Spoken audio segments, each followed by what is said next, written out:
नमस्कार students. Last time हमने जो CO2 स्थिरीकरण की जो मेथड पढ़ा था वो था हमारा C3 साइकिल। नेक्स्ट सेक्शन में हम जो लेने जा रहे हैं वो है CO2 स्थिरीकरण या CO2 फिक्सेशन के अदर डिफरेंट मेथड। यदि हम CO2 के डिफरेंट मैनर की बात करें, अन्य अल्टरनेट पाथवे की बात करें, तो there is two type of alternate pathway. First one is C4 cycle and another one is CAM cycle। तो आज हम जो पढ़ेंगे यहाँ पर C4 साइकिल के बारे में पढ़ेंगे। तो what is C4 cycle, what is the specificity of C4 cycle etcetera, and difference between C3 and C4 cycle. यदि हम यहाँ पर बात करते हैं C4 साइकिल की, इट इज अल्टरनेट। अगर आपको ध्यान हो, C3 साइकिल में मैंने आपको बताया था यहाँ पर CO2 की एक्सेज अमाउंट होती है। यदि किन्हीं कारणों से एनवायरनमेंट में ऑक्सीजन की मात्रा बढ़ जाती है तो हमने उसके लिए रेस्पॉन्सिबल माना था फोटो रेस्पिरेशन को। परंतु यदि कुछ प्लांट्स को यदि हम देखें तो उनमें एक अल्टरनेट पाथवे भी पाया जाता है जिसे हम C4 साइकिल या CAM साइकिल के रूप में जानते हैं। मोस्टली यदि C4 साइकिल की बात करें तो ये प्रेजेंट होती है जीरोफाइट्स में। अधिकांशतः C4 साइकिल जो देखी जाती है वो जीरोफाइट्स में देखी जाती है, जबकि यदि हम बात करें CAM साइकिल की, ये मोस्टली सैकुलेंट प्लांट्स में पाई जाती है।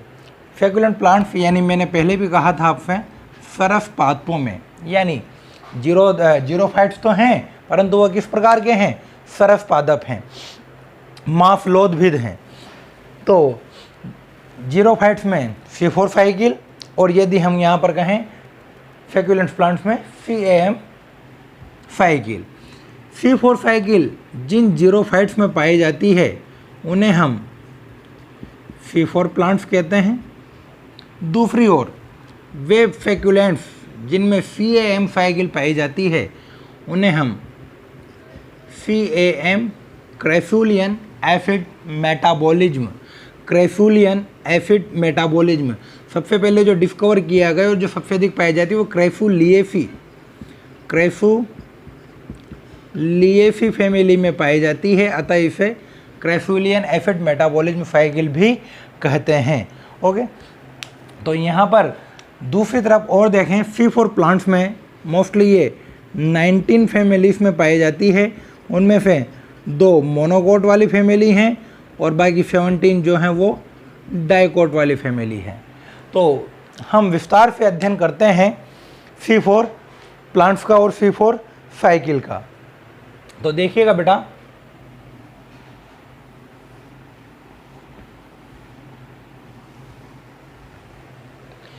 यदि हम बात करें C4 साइकिल,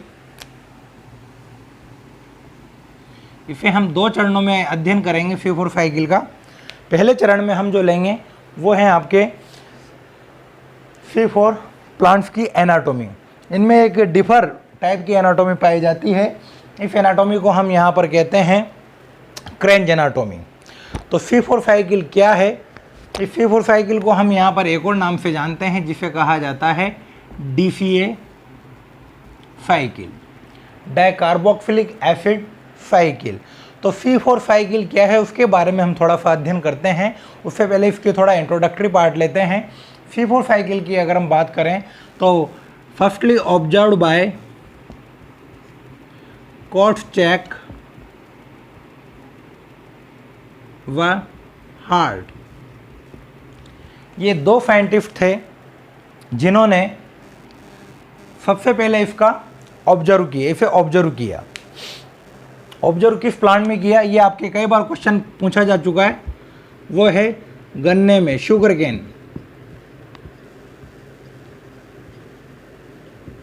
कई बार क्वेश्चन पूछा जा चुका है कि C4 cycle was firstly discovered by, observed by Kortschak और Hart in which plant, sugarcane. तो गन्ने के पादप में सबसे प्रथम कोट्सचेक व हार्ट ने इसे ऑब्जर्व किया, जबकि इन्होंने प्रेक्षित किया कि CO2 के अपचयन से बनने वाला प्रथम कार्बनिक पदार्थ क्या था? Oxalic acetic acid. जो CO2 के अपचयन से बनने वाला जो प्रथम पदार्थ था वो था OAA, क्योंकि ये 4 कार्बन युक्त था, अतः हमने इसे क्या कहा? C4 cycle. यहाँ तक की बात आती है तो आपके एग्जाम में जो पूछा जाता है कि सबसे पहले परीक्षण किसने किया, तो आपको बताना है यहाँ पर कोटचेक व हार्ट ने। किसमें किया? गन्ने में। अब इसके आगे की बात आते हैं जो आप 12th से सुनते आ रहे हो, वो है इस चक्र का विस्तृत अध्ययन किसने किया। यदि हम बात करते हैं विस्तृत अध्ययन की तो describe by well known scientist Hatch and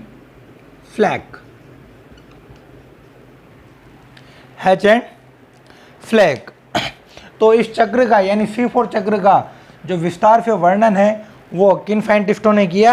hatch व फ्लैक द्वारा किया गया। So we called as Hatch and Slack cycle. तो यहाँ पर आप देखिएगा 3 नाम हमारे सामने आ चुके हैं, इनमें से किसी भी नाम से पूछा जा सकता है। C4 cycle, DCA cycle and Hatch and Slack cycle. C4 cycle for first stable compound of this cycle is oxalic acetic acid. It is C4 4 carbon compound, so we called as C4 cycle. DCA cycle because oxaloacetic acid has 2 carboxylic group, so we called as DCA cycle. Another one due to described by Hatch and Flake, so we called as Hatch and Flake cycle. अब हम hatch and Slack cycle के बारे बाद हम इसका और विस्तृत अध्ययन यदि करते हैं तो हमें यहाँ पर कुछ और जानकारी प्राप्त होती है। हम यहाँ पर कह रहे हैं इसके द्वारा प्रथम बनने वाला जो उत्पाद है वो 4 कार्बन युक्त है, 4 कार्बन युक्त है। अतः हम इसे एक और नाम से किस नाम से जानते हैं? ऑक्जेलो एसिटिक एसिड चक्र। ऑक्जेलो एसिटिक एसिड चक्र। और ये ऑक्जेलो एसिटिक एसिड 4 कार्बन से बना हुआ है, अतः हम इसे C4 साइकिल भी कहते हैं। मैं आपसे कह चुका हूँ DCA साइकिल, क्योंकि ऑक्जेलो एसिटिक एसिड में डाई कार्बोक्सिलिक ग्रुप प्रेजेंट होता है, इसकी उपस्थिति के कारण ही इसे DCA साइकिल भी कहा जाता है। C4 साइकिल मुख्यतः जीरोफाइट्स में पाई जाती है। It is mostly present in xerophytes. अगर हम बात करें कि CM साइकिल किस में पाई जाती है, जीरोफाइट में वो भी पाई जाती है, बट वो मोस्टली पाई जाती है सैक्युलेंट्स प्लांट्स में, यानी सरस पादपों में। जो C4 प्लांट्स हैं, जो जीरोफाइट्स हैं, ये मोस्टली ट्रॉपिकल व सब ट्रॉपिकल एरिया में पाए जाते हैं। तो हम यहाँ पर कह सकते हैं कि ये मोस्टली ट्रॉपिकल और सब ट्रॉपिकल एरिया में और उनमें पाए जाने वाले पादपों में सर्वाधिक पाई जाती है। और जिन पादपों में C4 साइकिल पाई जाती है उन पादपों को हम क्या कहते हैं?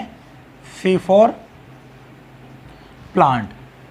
अब जरा एक नज़र, क्योंकि कई जो कम्पिटिटिव एग्ज़ाम हैं उन कम्पिटिटिव एग्ज़ाम में इसके बारे में पूछा जाता है, तो वो C4 प्लांट्स कौन से हैं उसके बारे में हम थोड़ा सा अध्ययन कर लेते हैं।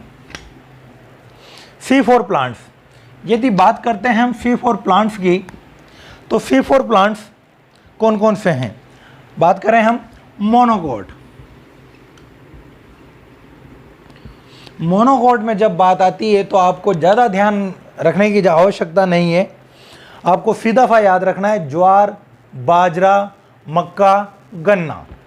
ज्वार, बाजरा, मक्का, गन्ना, याद रखिएगा। ज्वार, बाजरा, मक्का, गन्ना। ज्वार आपको इनके बॉटनिकल नेम जरूर याद होने चाहिए। फोरगेम वल्गेरम, पेनिसिटियम टाइफोडियम या पेनिसिटियम अमेरिकैनम, मक्का जिया मेज, फेकेरम ऑफिसिनेलिस या गन्ना। फिर से बोल रहा हूँ, फोरगम वल्गेरस, पेनिसिटम टाइफोइडियम, जिया मेज, फेकेरम ऑफिसिनेरम। तो यहाँ पर ये क्या है, मोनोकोट्स। 4 नाम याद रखिए, आपको इससे ज़्यादा नाम याद रखने की कोई आवश्यकता नहीं है। इसके अलावा यदि हम देखें तो ये पाई जाती है मोस्टली साइप्रेसी फैमिली में, साइप्रेसी फैमिली में। अब हम बात कर लेते हैं थोड़ी डाइकोट्स की। यदि डाइकोट की बात आती है तो डाइकोट से रिलेटेड यहाँ पर कुछ नाम हैं जो बहुत कॉमन हैं, याद कीजिए। मिलते जुलते नाम अगर आपने सेकेंड ईयर में पढ़ा हो, Chenopodiaceae, अमरेंथेफी,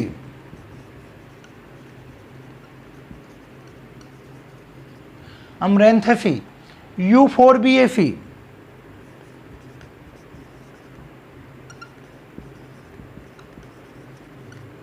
यूफोरबिएफी। Next Compositae,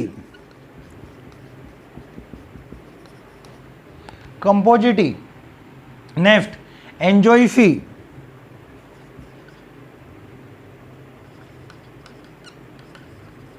एंजोइफी।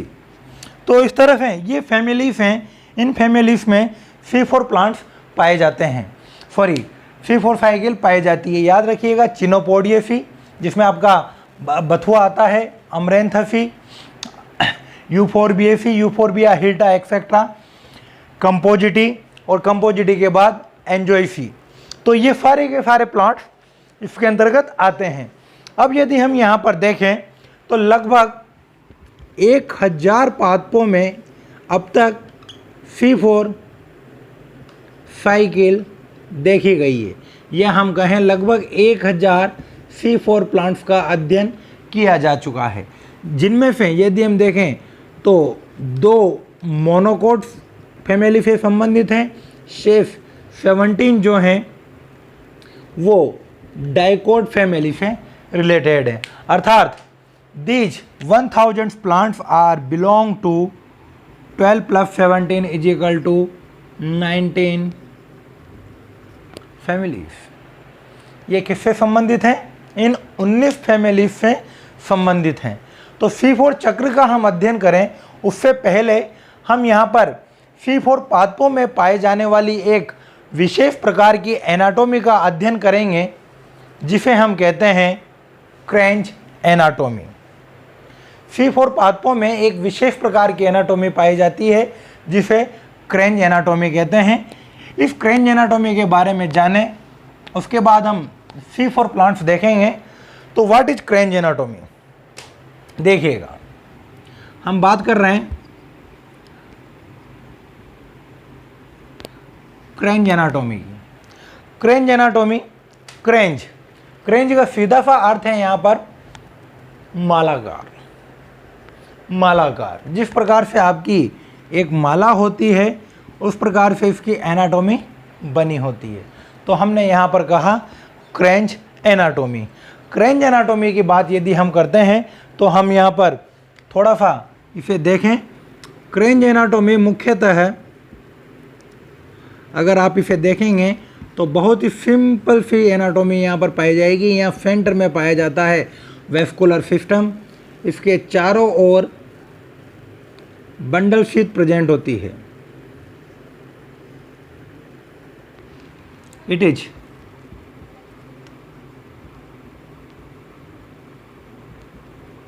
Bundle sheath. Okay, next इसके चारों ओर, इन बंडल शीथ के चारों ओर क्या प्रेजेंट होंगी, जिन्हें हम यहाँ पर कहते हैं मेसोफिल सेल्स। बहुत ही सिंपल सा डायग्राम बना रहा हूँ, अपने को ज़्यादा टाइम कंज्यूमिंग नहीं, डायरेक्ट हम यहाँ पर ले रहे हैं क्लास। ये पाई जाती है आपकी मेसोफिल सेल्स। मेसोफिल सेल्स, इसके अपर साइड पे यहाँ पर एपिडर्मिस पाई जाती है जिसे हम अपर एपिडर्मिस कहेंगे। लोअर साइड पे लोअर एपिडर्मिस पाई जाती है। जो स्टोमेटा है उन स्टोमेटा के थ्रू CO2 एंटर करती है, और एंटर करने के बाद यदि मैं यहाँ पर कहूँ तो PEP फॉस्फोइनोल पायरुवेट से मिल करके ये यहाँ OAA ऑक्जेलो एसिटिक एसिड का निर्माण करती हैं। ये ऑक्जेलो एसिटिक एसिड यहाँ मैलिक एसिड में कन्वर्ट होकर ये मैलिक एसिड इस बंडल शीथ में यहाँ पर प्रेजेंट कर जाता है। ओके, ये मैलिक एसिड यहाँ पर बंडल शीथ में प्रेजेंट कर जाता है। ये मैलिक एसिड यहाँ से वापस काय में कन्वर्ट हो जाता है, पायरुविक एसिड में, और ये पायरुविक एसिड वापस फॉस्फोइनोल पायरुवेट में परिवर्तित हो जाता है और वापस एंटर कर जाता है। तो यहाँ पर ये चीज़ हमें समझना बहुत आवश्यक है कि क्रेंज एनाटॉमी क्या है और इसका रोल प्ले क्या है। इस डायग्राम को देख करके आपको कुछ चीज़ें यहाँ पर स्पष्ट होनी चाहिए। हमने कहा मेसोफिल सेल्स और बंडल शीथ, तो यहाँ पर आप इसे डिवाइड कर दीजिए। जो मेसोफिल सेल्स है उसमें ऑक्जेलो एसिटिक एसिड और PEP वर्क करते हैं, जबकि मैलिक एसिड और पायरुविक एसिड का फॉर्मेशन और इनका स्थिरीकरण कहाँ पर हो रहा है, बंडल शीथ में। दूसरी बात आपको नज़र आ रही है, ये वेस्कुलर सिस्टम यानी वेस्कुलर बंडल जहाँ पर जाइलम व फ्लोएम वाला एरिया होता है उसके सन्निकट होती हैं, तो जल यहाँ पर इन्हें आसानी से मिल जाता है। तो इस वजह से यहाँ पर इसमें एक विशेष तरह की मालाकार रूप की संरचना निर्मित होती है जिसे हम बंडल शीथ और मेसोफिल कोशिकाओं से बना मानते हैं, और इसे हम कहते हैं क्रेंच एनाटॉमी। तो क्रेंच शारीरिकी के यदि हम मुख्य लक्षण देखें तो इनमें बंडल शीथ यानी पुलाच्छद के चारों ओर मणिकाकार यानी माला के रूप में मेसोफिल सेल्स उपस्थित होती हैं। कौन सी सेल्स उपस्थित होती हैं? मेसोफिल सेल्स उपस्थित होती हैं, जिन्हें हम पर्ण मध्योतक कोशिकाएं भी कहते हैं। ये एक संकेंद्रीय कॉन्सेंट्रिक रिंग के रूप में प्रेजेंट होती हैं। साथ ही इस फुले में अंदर की ओर आप देख रहे हैं पुलाच्छद, जबकि बाहर की ओर मेसोफिल कोशिकाएं उपस्थित होती हैं। यदि हम यहाँ पर कहें C4 प्लांट्स में कि एक बहुत ही बड़ी विशेषता होती है जिसे हम कहते हैं डायमॉर्फिज्म, द्विरूपता। याद रखिएगा, द्विरूपता, dimorphism. It means there are two type of chloroplast are present in this type of anatomy is known as Kranz anatomy. यदि हम यहाँ पर बात करें, हमें मालूम होना चाहिए मेसोफिल सेल्स में क्लोरोप्लास्ट संख्या में अधिक एवं छोटे होते हैं, जबकि यदि हम बात करें बंडल शीथ की तो यहाँ पर क्लोरोफिल संख्या में कम एवं इनका आकार अपेक्षाकृत बड़ा होता है, जबकि मेसोफिल सेल्स में पाए जाने वाले क्लोरोफिल छोटे होते हैं। तो याद रखिए, यहाँ पर बंडल शीथ में जो पाए जाते हैं क्लोरोफिल पिगमेंट, उनकी साइज अधिक होती है और नंबर कम होता है। यदि हम मेसोफिल की बात करें तो यहाँ पर जो क्लोरोफिल पाया जाता है वो उन मॉलिक्यूल्स की साइज छोटी होती है, जबकि संख्या में वो अधिक होते हैं। तो इस प्रकार से दो प्रकार के क्लोरोफिल मॉलिक्यूल्स यहाँ इस क्रेंज एनाटॉमी में पाए जाते हैं, जिसके कारण इसे यहाँ पर क्लोरोप्लास्ट का डायमॉर्फिज्म कहते हैं। जबकि यदि हम बात करें C3 साइकिल की तो C3 साइकिल में इस प्रकार का डायमॉर्फिज्म नहीं पाया जाता, वहाँ किसी प्रकार की बंडल शीथ नहीं पाई जाती। वहाँ एक ही आकार के क्लोरोफिल मॉलिक्यूल्स होते हैं जो होमोजीनस प्रकार के होते हैं, जबकि यदि हम यहाँ पर देखते हैं तो दो प्रकार के क्लोरोफिल पिगमेंट्स पाए जा रहे हैं। जो मेसोफिल में पाए जाते हैं वो संख्या में कम एवं जो मेसोफिल में पाए जाते हैं उनको साइज में कम जबकि संख्या में अधिक होते हैं, जबकि पूलाच्छद में पाए जाने वाले क्लोरोफिल मॉलिक्यूल्स साइज में अधिक जबकि वो संख्या में कम होते हैं। तो इस प्रकार इनमें द्विरूपता देखी जाती है, डायमॉर्फिज्म देखा जाता है।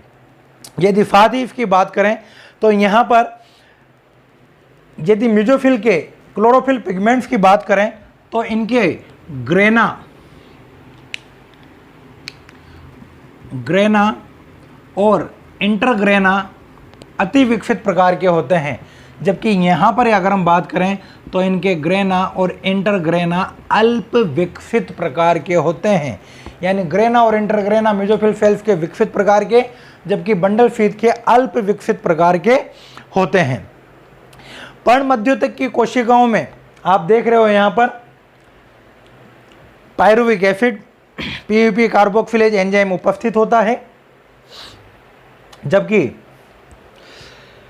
C3 से संबंधित एंजाइम्स यहाँ पर उपस्थित नहीं होते।